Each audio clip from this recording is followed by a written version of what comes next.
வாங்க, இன்னைக்கு நாம ஒரு சின்ன ஆனா ரொம்பவே பவர்ஃபுல்லான ஒரு கதைய பத்தி தான் பார்க்க போறோம். குழப்பத்துல ஆரம்பிச்சு கருணையில முடிகிற ஒரு கதை.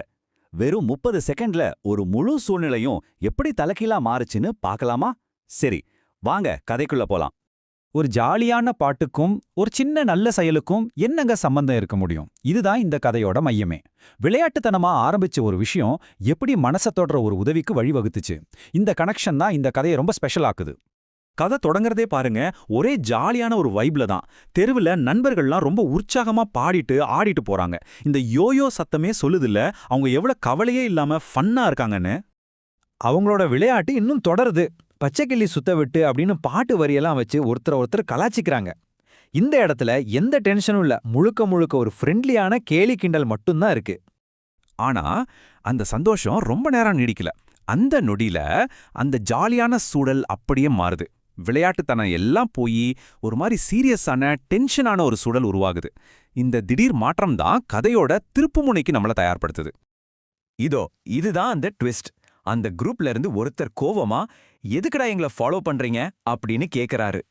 இந்த ஒரு கேள்வியில சந்தேகம், பயம், கோபம்னு எல்லாமே தெரியுது. அந்த சந்தோஷமான பாட்டெல்லாம் அப்படியே நின்னு போச்சு. இப்போ நமக்குள்ளேயும் ஒரு கேள்வி வரும்ல, என்னடா நடக்குதுங்க? நாம பார்த்தது ஒரு அப்பாவித்தனமான விளையாட்டா? இல்ல உண்மையிலேயே அந்த பொண்ணை ஃபாலோ பண்றதுல வேற ஏதாச்சும் உள்நோக்கம் இருந்ததா? கதை ஒரு மர்மமான கட்டத்துக்கு போகுது.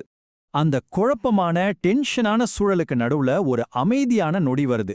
அந்த ஒரு செகண்ட் தான் இதுவரைக்கும் நம்ம பார்த்த மொத்த காட்சியையும் அவங்களோட எண்ணங்களையும் அப்படியே தலைகீழா மாத்த போகுது. இந்த ஒரு வரி தான் எல்லாமே. அந்த குரூப்ல ஒருத்தர் மெதுவா சொல்றாங்க, பாவண்டி, கண்ணு தெரியாத போல.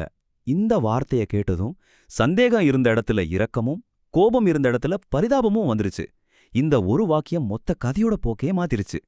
இந்த மாற்றம் எவ்வளவு பெரியதுன்னு பாருங்களேன். தப்பா புரிஞ்சுக்கிட்டதால ஒரு சண்டையே வந்திருக்கும். ஆனா உண்மை தெரிஞ்சதும் அது அப்படியே பச்சாதாபமா, அதாவது எம்பதியா மாறுது. ஒரு நொடியில மோதல் மறைஞ்சு அந்த இடத்துல ஒரு புரிதல் வருது. இப்போ அந்த பெண் ரொம்ப சிம்பிளா ஒரு உதவி கேக்குறாங்க. வண்டி சாவி மட்டும் கொஞ்சம் ஆன் பண்ணி தரீங்களா அப்படின்னு. அவங்களுக்கு பார்வை குறைபாடு இருக்கிறதால சாவி போடுற இடம் சரியா தெரியல.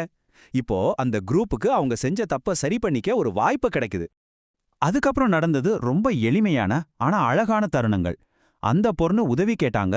இந்த குரூப்ல இருந்தவங்க உடனே போய் அவங்களுக்கு வண்டியை ஸ்டார்ட் பண்ணி கொடுத்தாங்க. கடைசியா பாத்து போங்கன்னு ரொம்ப அக்கறையா வழி அனுப்பி வச்சாங்க. கொஞ்ச நேரத்துக்கு முன்னாடி இருந்த அந்த மோதலுக்கு இப்போ அவங்க வேலையே இல்ல. கடைசியா அவங்களே அவளுக்குள்ள பேசிக்கிறாங்க. சரி விடு, ஏதோ ஒரு நல்லது பண்ணிட்டோம் இன்னைக்கு அப்படின்னு.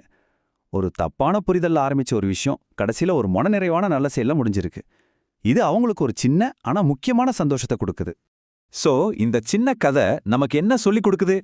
முதல் பார்வை, அதாவது ஃபர்ஸ்ட் இம்ப்ரெஷன், பல சமயம் பொய்யா இருக்கலாம். அடுத்தவங்க இடத்துல இருந்து ஒரு செகண்ட் யோசிச்சு பார்த்தா மொத்த காட்சியுமே மாறிடும்.